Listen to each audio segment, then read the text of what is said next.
All right, so get ready because today we're going to unpack a whole lot of swagger Oh, and yeah. controversy and maybe A few even, conspiracy theories, you think? I think so, yeah. All right. Today, Oh, dear. we are diving deep into the world of Noel Gallagher All right.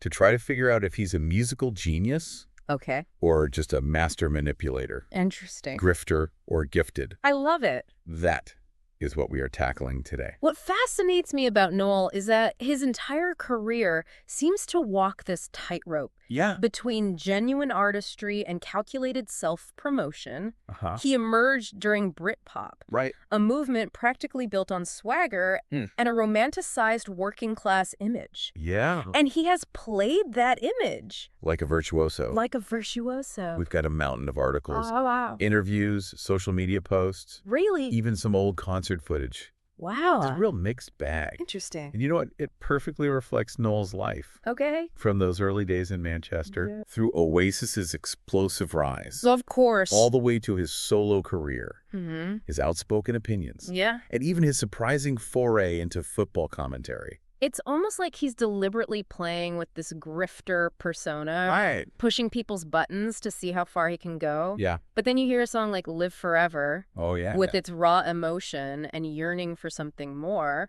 Uh-huh. And you start to wonder if there's a deeper truth hiding beneath the bravado. Okay, so let's rewind back to the beginning. Okay. Noel's childhood in Manchester wasn't exactly a fairy tale, Right. raised in a large Irish family, Yeah. a strained relationship with his father, It's a common theme. and a feeling of being trapped. Yeah. It all kind of seeped into his music. And you can hear it not just in the lyrics about struggle and rebellion, but in the music itself. Yeah. Take a song like Supersonic, for example. Okay. It's got this driving energy, a sense of urgency, Uh-huh. almost like he's trying to break free from something. That's not just teenage angst. It's rooted in something much deeper. He left school at 15, Wow. took on construction jobs, Right. and used all that experience to fuel his songwriting. I see.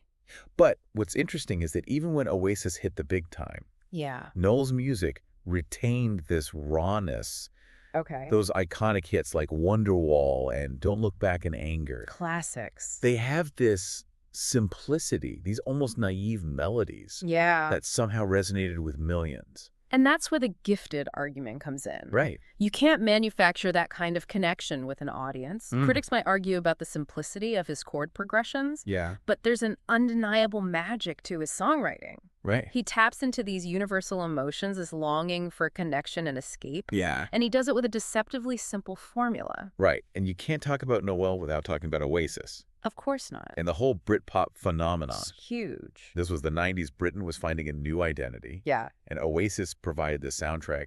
It's true. They were everywhere, inescapable. Larger than life. And Noel, with his sharp wit and unapologetic attitude, became the poster boy for this new era. But it's also important to understand the context of Britpop.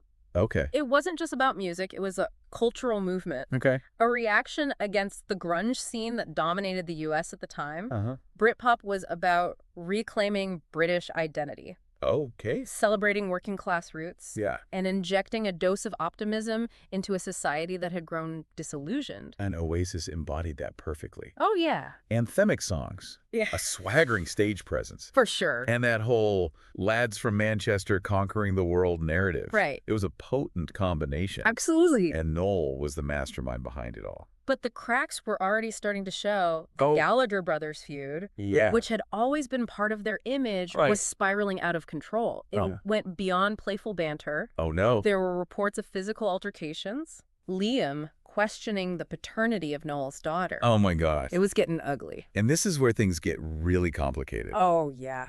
Was this genuine animosity? Uh-huh. Or was it a carefully crafted narrative designed to keep Oasis in the headlines?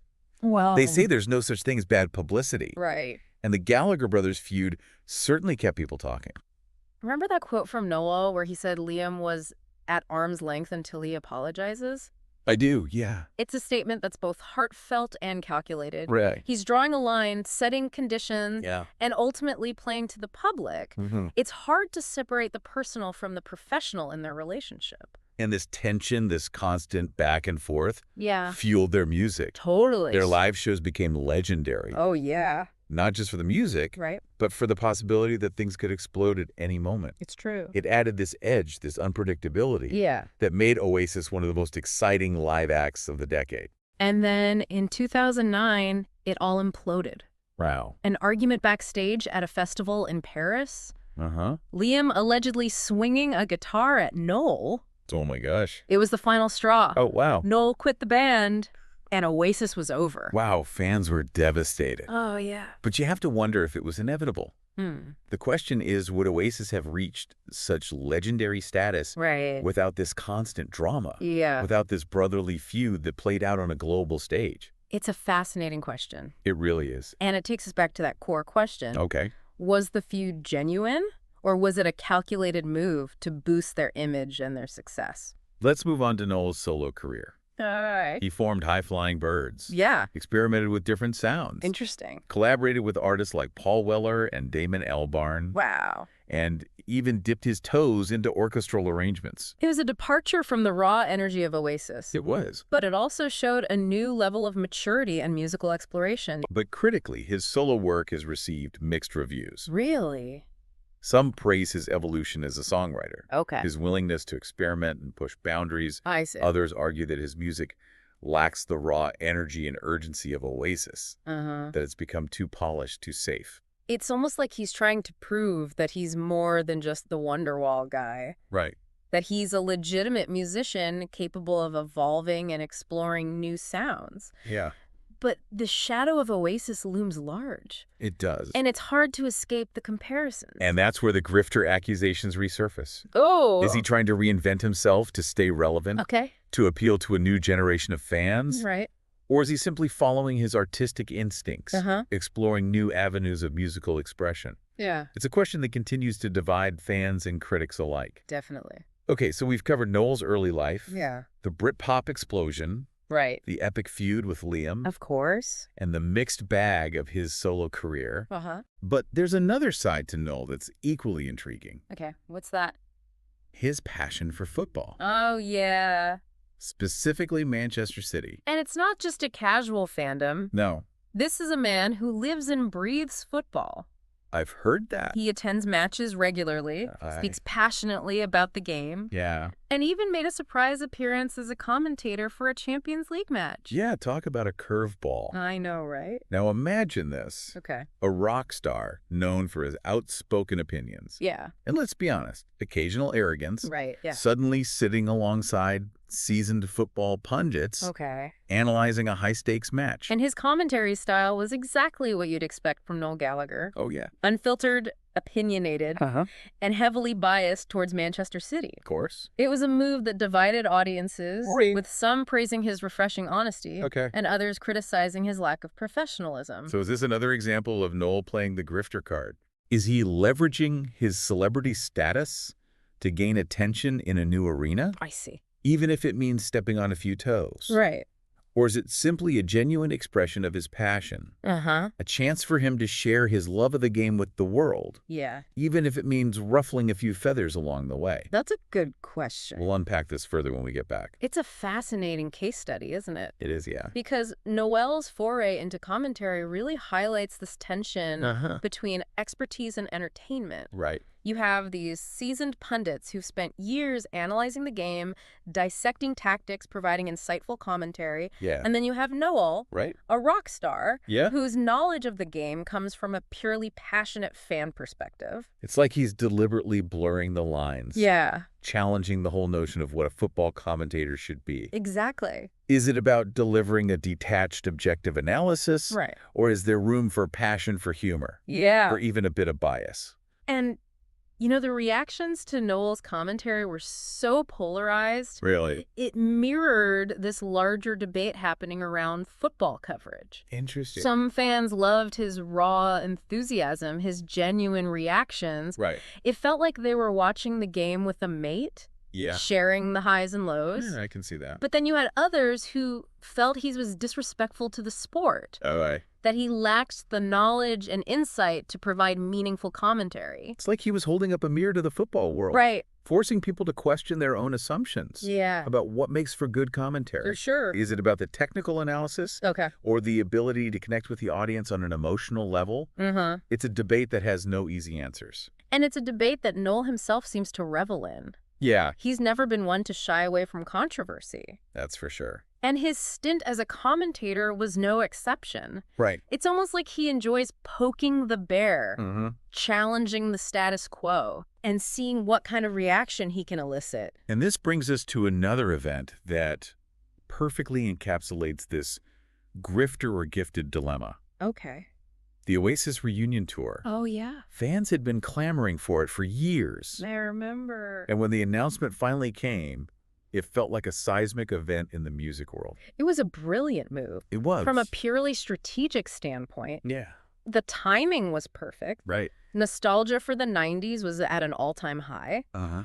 And both Liam and Noel had softened their stances on a reunion in recent interviews. I think I remember that. It felt like a genuine reconciliation, a chance for the brothers to bury the hatchet and relive their glory days. It did.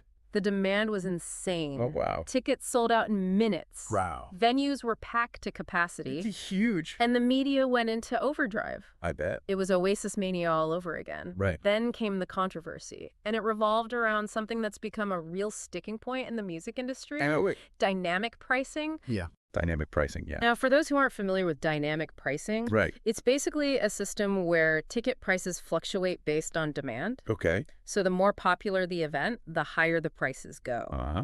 It's become increasingly common in industries like airlines and hotels, Right. but its application to concert tickets has sparked a lot of debate. And the backlash was swift. Was. Fans felt exploited. Yeah. Like Oasis was prioritizing profit over their connection with their audience. Here was a band that built its reputation on working class values, on sticking it to the man, suddenly engaging in a practice that many saw as a blatant cash grab. And the controversy even drew in other figures from the music industry, Really? with Robbie Williams surprisingly coming out in defense of Oasis's pricing strategy. Robbie Williams, wow. He argued that in the current market, dynamic pricing is simply a reality, Okay. and that bands like Oasis should be compensated fairly for their value. Interesting. He even contrasted it with his own approach, Right. suggesting that he tries to keep ticket prices affordable for a wider range of fans. So you have these two very different perspectives. Yeah. Fans who feel betrayed by a band they love, Right. seeing dynamic pricing as a symptom of corporate greed, Uh-huh. and artists who argue they deserve to be paid what they're worth. Yeah. That dynamic pricing simply reflects market forces. It's a complex issue, and there's no easy answer. Right. On the one hand, you can understand why fans feel frustrated. I can. Ticket prices have skyrocketed in recent years. They really have. And for many, attending a concert has become a luxury they can no longer afford. But then you have artists who are struggling to make a living Right.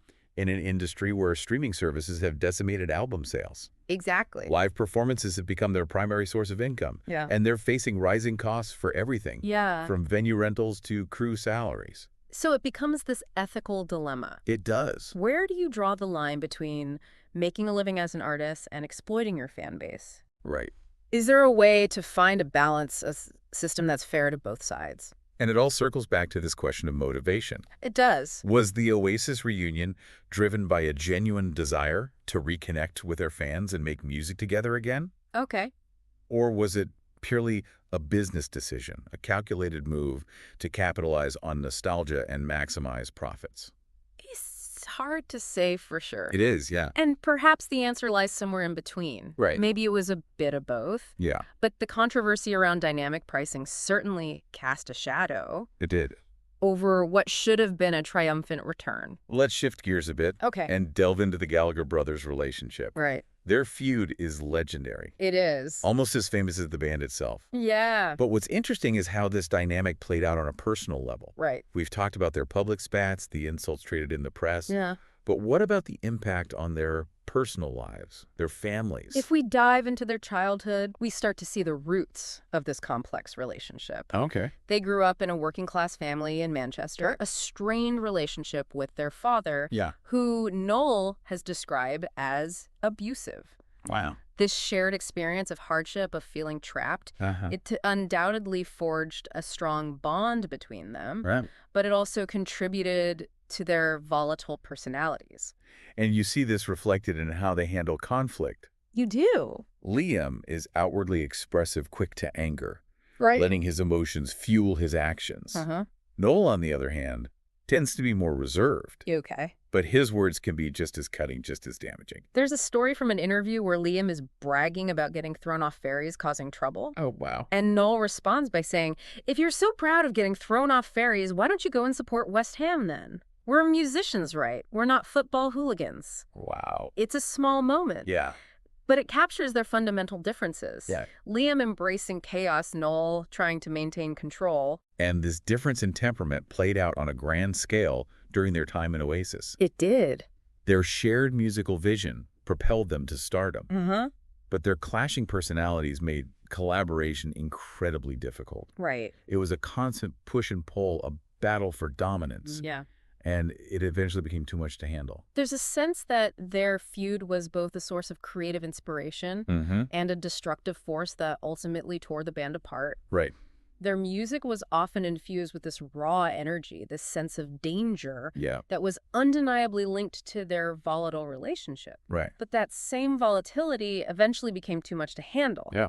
Leading to the band's implosion in 2009. And one of the most heartbreaking aspects of their feud is the impact on their families. Of course. The incident where Liam allegedly questioned the paternity of Noel's daughter, that cut deep. It did. Noel has spoken about feeling frightened to death of Liam during this period. A chilling statement that reveals the extent of their animosity.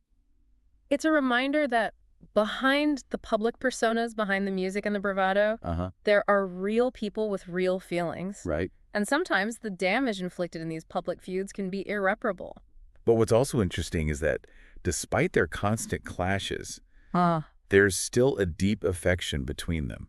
I've heard that. They've spoken fondly of each other in interviews. Really? Reminiscing about their shared history. Yeah. Acknowledging the unique bond they share. I see. Even amidst their bitterest arguments. Wow. There's this flicker of love and loyalty that suggests their relationship is far more complex than a simple rivalry. It's a classic tale of brotherly love intertwined with resentment. Right. A dynamic that resonates with so many of us. Yeah. Because on some level, we can all relate to the complexities of family relationships. All right, so we've explored Noel's rise to fame. Yeah.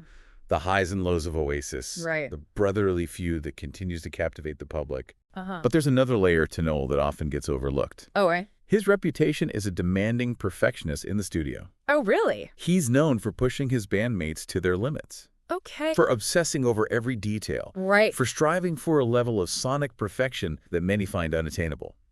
And it's fascinating because this image of Noel as a musical tyrant clashes with his surprisingly humble self-assessment of his guitar skills. Right. He's admitted that he relies on simple chord progressions, that he's not a virtuoso in the traditional sense. I see. So how do we reconcile these seemingly disparate aspects of his musical identity? That's a great question. It is. How can someone who claims to have limited technical ability be such a demanding perfectionist in the studio? Yeah. It almost seems like a contradiction. It does. But maybe that's part of his genius. Maybe so. The ability to recognize his own limitations while still striving for something extraordinary. And it ties back to this idea of Noel as a master manipulator, a grifter, if you will. Is he using this self-deprecating humor, this admission of his technical shortcomings, as a way to disarm critics to make himself more relatable? Right. To ultimately deflect attention from the fact that he's a brilliant songwriter who knows exactly what he's doing. It's a fascinating theory. It is. Is he playing a character? Even in his own self-assessment? Right. To further his own agenda? Yeah. It's hard to say for sure. It is. But it certainly adds another layer of complexity to the grifter or gifted debate. Definitely. Let's unpack this a bit further after the break. It's almost like he's playing a game of misdirection. Right. Yeah. He downplays his technical skills to make people underestimate him. Yeah. But then he blows them away with these incredibly catchy and enduring melodies. There's a quote from an interview where he says, "I can't play the guitar like Jimi Hendrix, but I can write a fucking good song." Oh, wow. It's almost a challenge, a dare to anyone who doubts his talent. And that brings us to one of the most intriguing contradictions in Noel's career. Okay. his struggle to translate one of his most personal and emotionally charged songs, Gas Panic, into a successful live performance. The song is deeply personal, dealing with anxiety and panic attacks. Right. Something Noel has been very open about in interviews. But despite its emotional depth, it never quite worked on stage. From the sources you shared, it seems like the song's intricate structure and layered instrumentation were difficult to recreate live. And maybe, just maybe, the raw vulnerability of the lyrics made it hard for Noel to fully embody those emotions in front of an audience. It's like there's this disconnect between the studio version where he can craft this perfect soundscape and the live setting where he's exposed, raw, vulnerable. This struggle with Gas Panic raises a fascinating question about the relationship between artist and audience. Can we separate the artist from the art? Or is there always a part of the creator embedded in their work? It makes you think. And how does that connection or lack thereof affect how we experience the art? It's a delicate balance, isn't it? It is. Artists want to connect with their audience to share their work on an emotional level. Of course. But there's also a risk involved. Yeah. A vulnerability in exposing their innermost thoughts and feelings. And for someone like Noel, who's built this persona of swagger and detachment, that vulnerability can be terrifying. So maybe that's why Gas Panic never quite translated live. Yeah. It was too close to the bone. Right. Too revealing of the man behind the mask. And this brings us back to that central question we've been grappling with throughout this deep dive. Is Noel Gallagher a grifter or is he gifted? They're gifted. Yeah. Is he a master manipulator carefully crafting an image to sell records and tickets? Or is he a genuinely talented musician, flawed and complex, who pours his heart into his work? We've heard about his humble beginnings, his meteoric rise to fame, his tumultuous relationships, his controversial opinions, his unexpected forays into football commentary. We've seen the contradictions, the inconsistencies, the moments of brilliance and the moments of doubt. So what's the verdict? Yeah, what is it? Is he a visionary pushing boundaries or just a savvy self-promoter? You've heard all the evidence. You've seen the different sides of Noel Gallagher. Now it's up to you to decide. Is he changing the world or just lining his pockets? Grifter or gifted? The answer, as always, is more complicated than it seems. That's it for our deep dive into the world of Noel Gallagher. Wow, what a ride. We hope you've enjoyed this exploration of a truly complex and enigmatic figure. I know I have. Until next time, keep questioning, keep exploring. Keep an open mind. And keep the debate alive.